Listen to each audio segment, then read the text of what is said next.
Fala pessoal, estou de volta para mais um palpitômetro, dessa vez da D1 do Brasileirão de FA, que começa amanhã. Já temos 3 jogos, 3 clássicos do FA-BR. E, bom, como eu sempre tenho falado, o palpitômetro ele é uma coisa que eu faço muito, em muitos casos, sem muito embasamento, porque até aqui, né, os que eu fiz da BFA e da D2 do Brasileirão, boa parte dos times sequer tinham jogado, não jogavam desde 2019, então muito da minha percepção eram de conversas com integrantes, redes sociais, com alguma impressão de 2019, então os erros são comuns, né? Isso eu tô vendo bastante na D2, mas acontece. Esse palpitômetro ele é só uma prévia antes do campeonato e depois eu faço um power ranking de cada um, como eu fiz agora o da BFA nessa semana.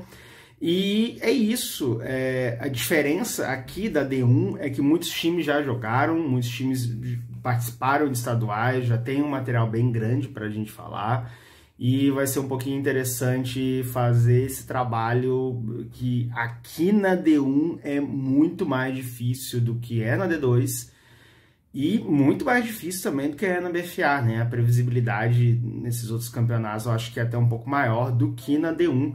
Mas vamos falar de tudo isso agora. Vou mudar de tela, vou passar para o computador.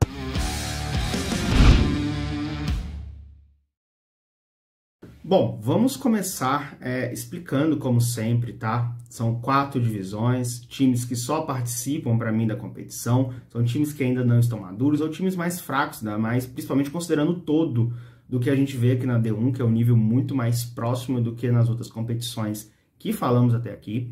O coadjuvante, para mim, é um time que eu não sei muito bem para onde ele pode ir. Para mim, agora, ele é um coadjuvante, mas ele é um time que pode brigar por playoffs, pode entrar nessa briga, ou simplesmente pode cair para um time que só vai participar mesmo em 2022 e quem sabe ano que vem faz alguma coisa melhor. O briga pelos playoffs é uma categoria que vai ser vasta aqui, porque na D2 são 8 times que se classificam, na D2 não, na D1 são 8 times que se classificam para os playoffs, as 8 melhores campanhas. E pode ter muita pegadinha aqui, porque tem muito time forte, tem times que eu considero que vão ganhar todas, tem times que vão enfrentar esses times e que aí vai complicar um pouco a vida, então pode ter times classificando com 3-1, com 2-2, quem sabe, é uma realidade, isso pode acontecer. E aqueles times que brigam por título, que para mim são aqueles que no final das contas, do começo ao fim, eles vão estar lutando com um objetivo comum, que é o título, que são os favoritos absolutos da competição. Eu vou começar, como sempre, pelos times que só participam, tá? Eu vou começar falando do Santos Tsunami, que para mim é o time mais fraco dessa competição, foi rebaixado na SPFL Série Diamante, é um time que eu, desde o começo de quando saiu essa tabela, eu não entendi do porquê o Tsunami estar aqui, continuo entendendo bulhufas do que ele está fazendo aqui. Então, assim, para mim é o time que vai estar aqui nesse Só Participa, sem dúvidas. Na sequência, eu coloco o Porto Velho Miners, que é um time jovem, é um time que está entrando no cenário agora. A Conferência Norte, eu não sei muito bem como que ela vai se reorganizar, né? Porque saiu um time, antes eram 4, agora são 3. Eu não sei como que vão ser os jogos, se serão apenas 2 jogos por time na conferência, não sei como que isso vai impactar, mas o Porto Velho Miners é um time jovem, é um time de uma região que assim, sofre muito por causa da distância de tudo, né? De Manaus para lá é longe, de lá para Cuiabá é longe, então assim, mas é um time que tá se organizando bem, é um time bem organizado, tá tendo até um engajamento legal na cidade, mas acho que de primeiro momento é um time que só vai participar mesmo, pegar experiência, botar elenco para rodar. O mesmo acontece com o Manaus Cavaliers, é um time de muita tradição, é um time em Manaus muito grande, mas que também está se reestruturando, assim como o futebol americano em Manaus vem se reestruturando há muito tempo, né? Então, para mim é um time que assim, eu não tenho muita expectativa para saber o que tem no time também, não mostram muito também, mas eu acho que vai ficar só nessa categoria aqui de só participa. E desculpe o barulho, estou gravando de manhã isso aqui e obra de manhã aqui perto de casa é uma loucura, então deve ter alguma furadeira vazando aqui no áudio. Seguindo para os times que eu considero que só participam, na realidade são só esses, tá? Esses para mim são os times que estão no nível mais baixo para mim da competição. E aí os demais, aí vamos subir um pouquinho. Eu coloco o Spartans como coadjuvante, porque fez uma SPFL boa, não dá para dizer que foi ruim, tem uma defesa muito boa, é uma ali fácil, top 5 defesas de São Paulo, muito física, com muitos talentos, mas o ataque não é metade do potencial que a defesa tem. E isso vai ser muito importante na D2, né? Na D2 não, na D1. E por isso que eu coloco eles como coadjuvantes. Eu acho que se tivesse um ataque melhor, tivesse um ataque que dropasse menos bolas, que desse mais proteção para o seu quarterback, poderia ser diferente, mas não é essa a realidade. E o que deu para ver na SPFL, quando eu jogo ele para cá, para o nível nacional, ele entra para mim como um coadjuvante. Sem dúvida vai vencer uma ou outra partida, vai dar sufoco para muitos times, porque tem uma defesa muito boa, mas acho que não vai passar muito disso, tá? Seguindo, e aí eu coloco o Goiânia Rednecks. Assim, perdeu alguns jogadores que estavam na Taça Cairo Santos, que foram para o Tubarões do Cerrado, né? Os irmãos B1 e B2 e algumas outras peças. É um time que também, como posso dizer, não tem muita qualidade ofensiva. Tava, pelo menos na Taça Cairo Santos, eu não sei agora como que eles vêm para o Brasileirão, se eles vão vir com algum quarterback, não vi muita coisa deles, mas colocando o Texugo de quarterback, até que ele saiu bem, né? Quando eu vi o Texugo de quarterback, eu falei, putz, vai dar ruim, mas o Texugo saiu muito bem. Texugo, para quem não conhece, para mim, assim, há muito tempo já o melhor tight end do Brasil, né? Jogou muito tempo no Rex. E é um jogador de muita qualidade, mas eu acho que ele poderia fazer muito mais como tight end, como recebedor, ainda mais agora com a saída do B1 e do B2. Então por isso que eu coloco o Rednecks aqui. Vai estrear amanhã contra o Gama Leão de Judá. E não acho que assim vai fazer muita coisa. Pode dar uma subidinha, pode ter uma surpresa aqui e ali, quem sabe beliscar uma vitória. Mas eu vejo ele como coadjuvante. É um time que também, apesar de estar mais ativo durante a pandemia, acho que ainda está se reorganizando muito dos últimos anos, né? Do fato de não ter disputado nacionais na BFA por causa de uma desistência anos atrás. Então acho que ele está se reorganizando e não vai ser por agora ainda. Eu acho que vai ser um ano mais da rodagem mesmo. O outro time, aí aqui eu já começo a bater a dúvida, tá? O outro time que pra mim vai ser coadjuvante é o Brawl Spiders. A galera vai ficar puta comigo? Vai, mas acontece, né? Eu acho que eu já deixei eles putos o ano inteiro. Então se eu fizer isso mais uma vez na temporada, não vai fazer diferença. Mas tem um time muito promissor, mas muito promissor. Tem muitas peças jovens, tem uma organização muito boa, mas dentro de campo não está mostrando, né? Eu ainda considero um time que precisa dar um passo adiante, principalmente no ataque. A defesa, para mim, não é um problema. Nem de longe a defesa do Brawl Spiders é um problema. Mas o ataque o Dandan, assim, dos 2 jogos que vi dele, não resolveu muito. Vamos ver no domingo contra o Crocodiles, né? Ali no Paranabol, o que acontece. Mas por agora eu coloco o Brawl Spiders aqui em coadjuvante, mas é um time que tem potencial para fazer mais e quem sabe brigar por playoffs, né? Isso é uma expectativa, é um time que desses, como eu falei, que ele pode sair de um ponto e subir para outro ao longo da competição.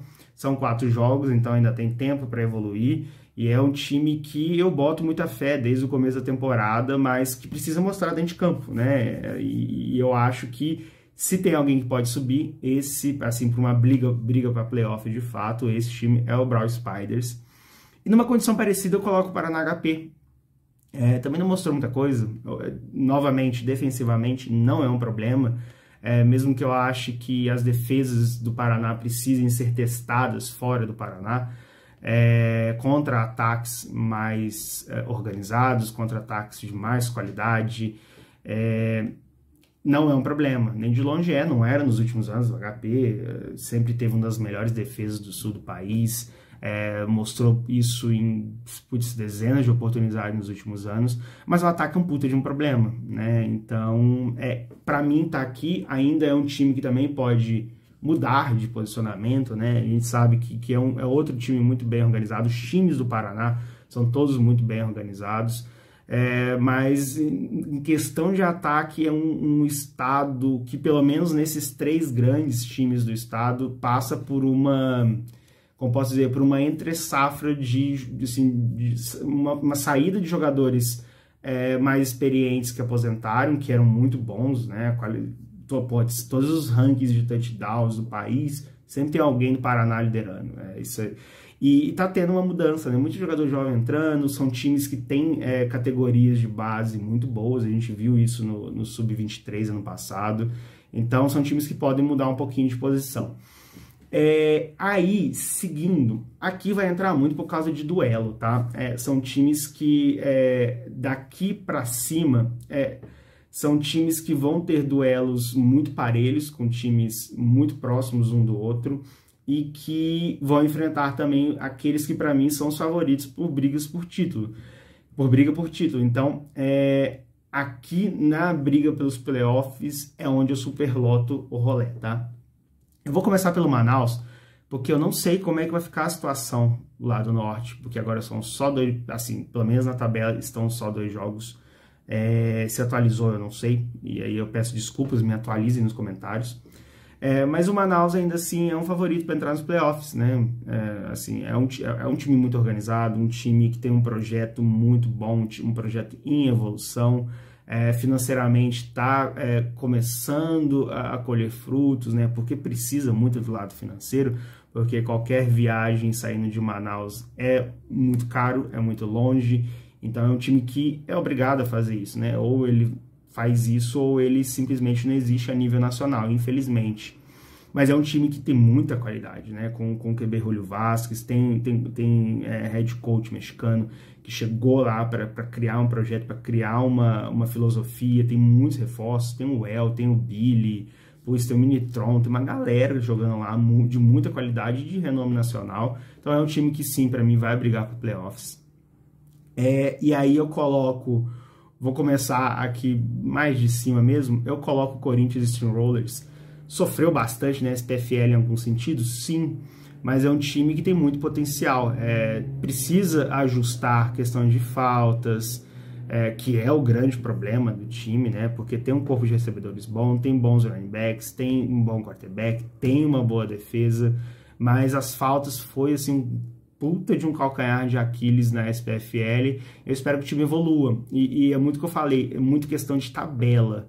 As tabelas dos times não tem tabela fácil. Tabela fácil é só quem vai pegar o Santos aqui e que vai ter ali um saldo de pontos mais alto, mas fora isso, é muito imprevisível. A gente vai ter jogos de times que estão muito próximos, de times que estão retornando depois de um período muito grande. Então eu acho que é por isso que essa categoria briga por playoffs ela vai estar bem inflada, porque seria muito errado descer, por exemplo, o Corinthians para um coadjuvante. O Corinthians não é coadjuvante. O Corinthians jogou em um bom nível na SPFL, mas precisa melhorar a questão das faltas, né? O Croco, para mim, ele está um nível acima dos times do Paraná por causa do Talon.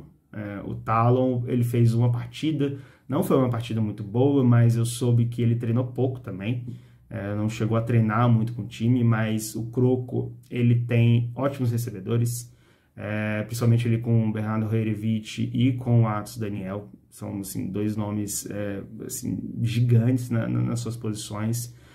Bruno Santucci no backfield, tem bons corredores, tem uma ótima defesa, sempre teve, né? Nunca foi diferente. E, assim, é um time que eu acho que pode dar um salto. Se o Talon encaixar bem com esse ataque, pelo que eu conheço do Talon, ele pode sim fazer esse time beliscar a vaga nos playoffs, porque... E aí, a gente já vai ver isso também no final de semana, agora no Paraná Ball, para ver como que vai ser o Talon agora com mais tempo, né, de jogo, com mais tempo de treino com o time. Na sequência, eu coloco o Gama Leões de Judá.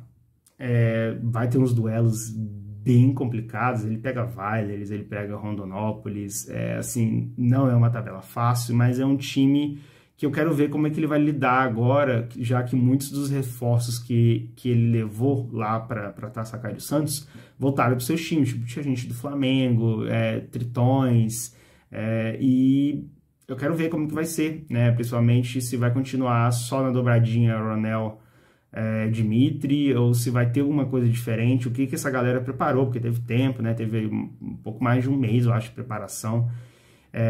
E, assim, é um time que eu acho que vai beliscar, sim, em playoffs, mas também pode simplesmente, assim, flopar, né? Porque tá todo mundo muito igual. Aí eu sigo com o Flamengo. O Flamengo não fez um bom campeonato carioca. É um time que tá voltando também, tá se reconstruindo, tá se organizando, assim, por trás, assim, assim, administrativamente, maravilhosamente. E trouxe agora o Mega, putz, tem uma mão como quarterback, né? Tem o Rômulo Ramos, o running back, tem uma boa defesa, tem boas peças no ataque também, e assim, e tem uma tabela também safadinha de ruim, né? Pega o Tritões logo de cara, um clássico ali do futebol americano brasileiro, né? Que acontece desde 2009, eu acho, desde 2009, lá no torneio Touchdown. Então é um time que eu quero ver também como que evoluiu nesse período, o que ele aprendeu com as derrotas deles, né? Com assim, o campeonato carioca ruim que eles fizeram, né? Então, tô curioso para ver, né, como que vai ser esse time agora na segunda metade aí do ano. E o mesmo vale para o Tritões, tá? Tritões é um daqueles times que a gente não dá para descartar nunca. Eu já vi Tritões em anos muito piores, muito assim, com mais baixas, né? Naquela época que o Galo basicamente levou o Tritões inteiro para cá, trouxe para cá, para BH. E o Tritões sempre beliscou playoffs mesmo assim. Não importa a fase. O Tritões está nos playoffs, o Tritões é um time chato pra cacete. É um time tradicional, tem uma base muito boa, agora com o Breno DK, que era DL do Galo, era do Tritões antes disso. É um cara que conhece muito, tá com um projeto de longo prazo também, não é só para esse ano. Se tudo der errado esse ano, ano que vem, certeza que eles vão vir ainda melhores e com muito mais ânimo também. E é um time que também eu tô curioso, vai ter um Flamengo e Tritões, então, não sei, vai ser interessante esse jogo, até pra gente ver como é que vai ser também, né? E é um time que vai vir com um quarterback caseiro, tem uma defesa forte, tá com o Richard Monecki ali de volta no backfield para ser um dos melhores running backs do país, sem dúvida, e acho que, assim, vai ser um time também interessante de ver. Na sequência, o Moura Lacerda Dragons. É um time que, putz, ganhou, só perdeu pro Rhinos esse ano. Só pro Rhinos, então isso não é nem um pouco ruim. Ganhou uma do Rhinos e perdeu, né, nas semifinais da SPFL para eles também. Bom, eu não sei se o Klaus volta por agora, se ele... espero que até a estreia deles no Brasileirão o Klaus volte, porque ele faz muita diferença, um dos melhores receivers do país, e isso impacta muito no time, mas o time está muito bem organizado, tem bons quarterbacks, tem uma ótima defesa, tem ótimas armas no ataque, tem um corpo de recebedores muito bom, é um time bem estruturado, e para mim até aqui do que eu vi da SPFL é a grande surpresa para mim. Eu não esperava que ele viesse tão forte como veio, né? E foi até legal porque acabou que chegou a um certo ponto que a gente tinha dúvida, de fato, se a final entre Villers e Rhinos na SPFL, que vai ser esse final de semana, de fato ia acontecer, porque o Dragons ele deixou meio turvo esse horizonte, né? E é mérito total do time. Então, para mim, é assim, um time que briga por playoffs. Vai ter um calendário difícil, pega Villers, pega uma galera pesada nesse ano. Na sequência, eu coloco o Rondonópolis Hawks. É um time que estava parado também, esse período todo de pandemia, Mas é um time que em 2019, putz, foi um dos times mais legais de assistir na BFA. Putz, não teve nenhum jogo do Rondonópolis que eu acho que, se não me engano, que a vantagem, sei lá, foi maior do que 3 pontos, eu acho. Não, na verdade, eu acho que teve um ou dois jogos assim, mas a maioria dos jogos do Rondonópolis em 2019, jogando contra Sorriso e Cuiabá Arsenal, a diferença foi sim, de 3 pontos, 2 pontos, 1 ponto. É um time que tem uma base muito boa, tem bons nomes, tem uma organização boa, trouxe aí alguns americanos, o Travo, o Tô, que é um dos receivers de 2019, americanos mais impressionantes que vieram para o Brasil.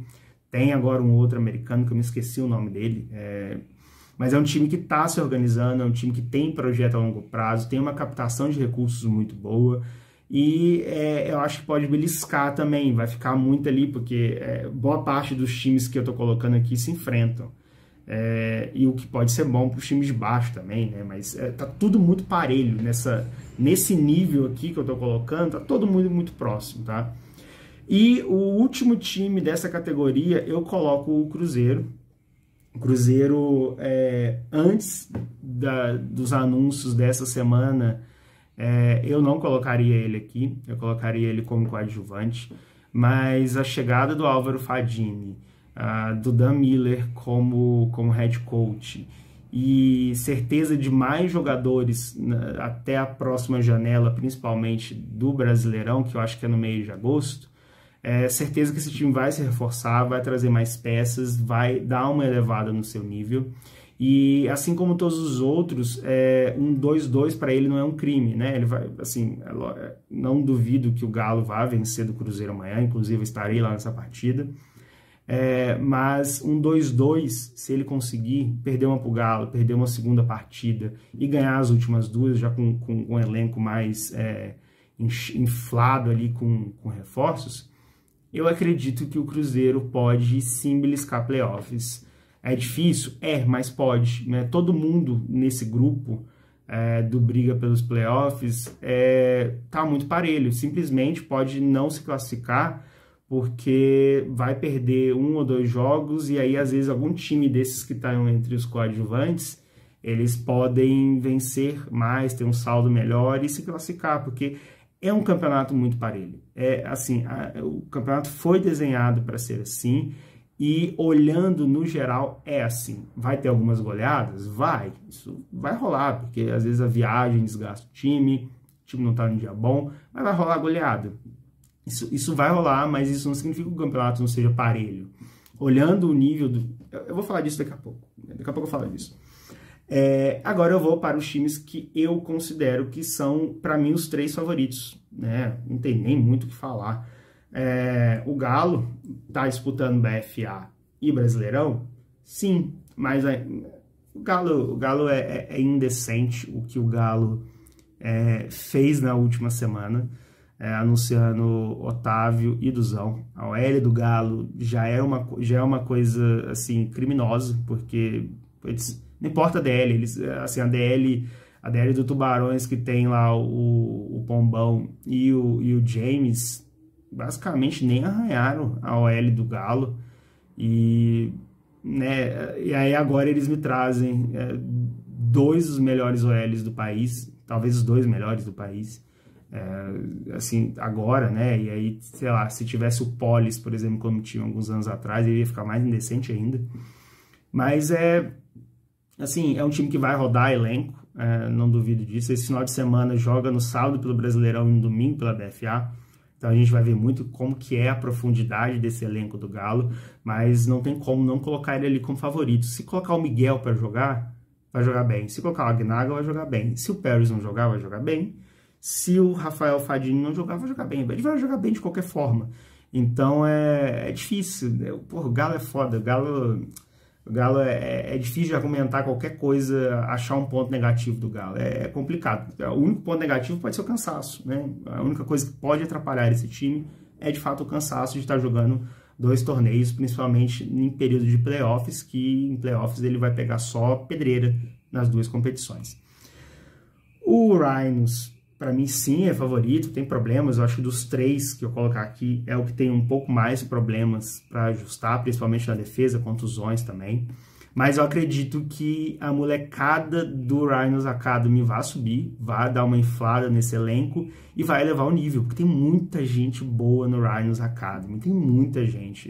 Wide receiver, eles não precisam de wide receivers, no Academy tem mais wide receivers de qualidade. Eles vão precisar de OL, tem uma OL boa, defesa, tem bons DLs, bons linebackers, tem bons nomes que podem vir do Academy e dar uma reforçada nesse elenco pro segundo semestre, que vai precisar. E, assim, pô, é um dos ataques que lá em 2019, foi 2019?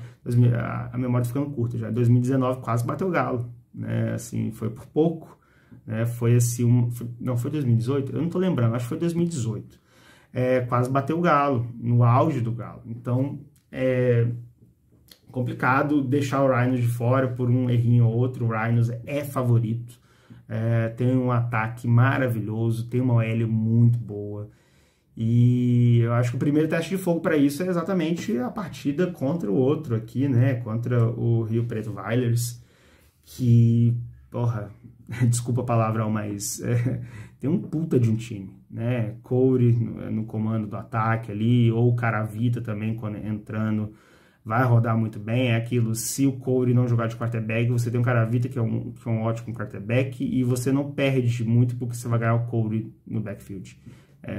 Assim, são tantas possibilidades no ataque do Ryan, do Wilders, que é muito bom ver os jogos deles, eles rodam muitos jogadores, todo jogo tem jogadores diferentes pontuando, toda partida você tem... você tem, assim, lógico que no Wilders você tem os principais nomes, você tem nomes que são foco, mas como eu posso dizer, não são focos assim que destoam tanto do time, né? É um elenco muito forte, acima de tudo é um elenco muito forte, uma comissão técnica muito capacitada, talvez a melhor comissão técnica brasileira que tem, assim, eu falo brasileira porque é formada por brasileiros, né, tem ali as melhores cabeças nos cérebros do FABR, né, com o coach Heitor, que eu me esqueci o nome agora, ele possivelmente vai me xingar, porque ele era do América Locomotiva, mas a minha memória tá uma droga, eu lembro só o nome da Su, que é a esposa dele, desculpa, e do Xandão, que também era do Locomotiva, eu tô ficando velho.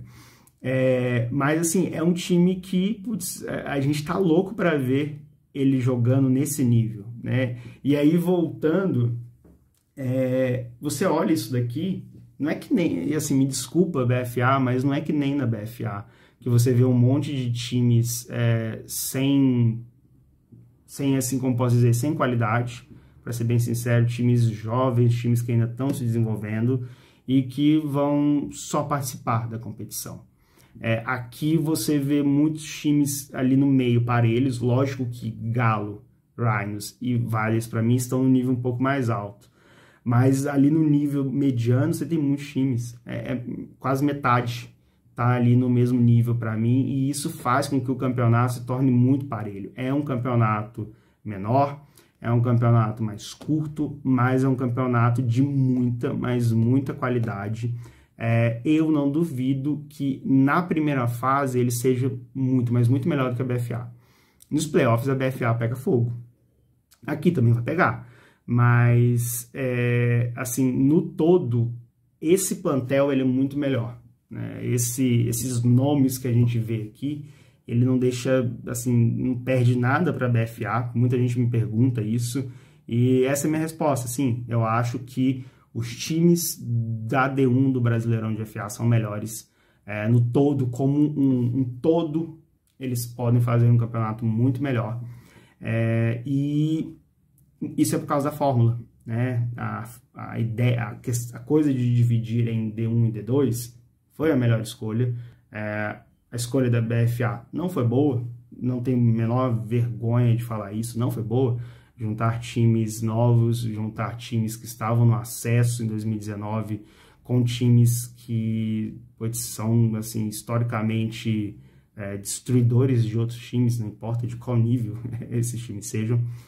Então, são escolhas, né? Cada um fez a sua. Eu prefiro a do Brasileirão, a D1. E é isso. Às vezes é até difícil falar de alguns times, né? Eu acho que eu falei mais de alguns do que de outros, porque eu acho que de alguns eu tenho que falar mais. Talvez eu tenha falado menos aqui do Vailers, mas não preciso falar muito do Vailers, né? O Vailers fala por si só, o Galo também fala por si só e o Rhinos também. Então, por isso eu estou muito empolgado para ver esse campeonato. É um campeonato que eu estou mais envolvido. Eu tive como objetivo desde o começo do ano fazer na D1 um acompanhamento jogo a jogo de estatística. Então, eu vou tentar. Vai depender muito se os times vão me ajudar nesse nível. Eu quero fazer acompanhamento de quarterbacks com mais jardas lançadas, além dos acompanhamentos que eu já faço, né, de passe para touchdowns, de sacks, de interceptações. Eu quero adicionar mais jardas lançadas, mais jardas recebidas para recebedores. Eu quero colocar de tackles também para defensores. Quero colocar tackles for loss. Quero tentar fazer um acompanhamento mais próximo do que a gente vê na NFL, ou até mesmo como eu tenho visto, por exemplo, lá na ELF ou na GFL na Alemanha, que são acompanhamentos mais próximos, mas para isso eu vou precisar muito da ajuda dos times. A gente começou essa semana, vão ter 3 joguinhos, e eu falo muito isso, porque esses times aqui, eles são muito mais organizados, assim, o número de times é menor. Boa parte desses times já fazem esse trabalho de scout padrão, né, entre eles ali, por exemplo, os times da SPFL, Rhinos, Vailers, Corinthians, Dragons, o Spartans, o Croco, o Flamengo faz, o Cruzeiro e o Galo eu faço, Brawl Spiders faz, HP faz, um ou outro time não faz, e isso vai facilitar bastante para mim, e eu espero que isso vai ser legal. Acho que é isso. O vídeo tá ficando bem longo, passou já dos 30 minutos. Olha, falei bastante hoje. Isso lembrando, é só uma visão pré-campeonato. Tudo pode mudar a partir de amanhã. Então, podem me xingar, mas assistam esse vídeo também. Se você chegou até aqui, muito obrigado. Não se esqueçam, curtam o nosso vídeo, assinem o canal. Estou postando pouco aqui, mas os conteúdos de jogos estão saindo no Reels lá no Instagram.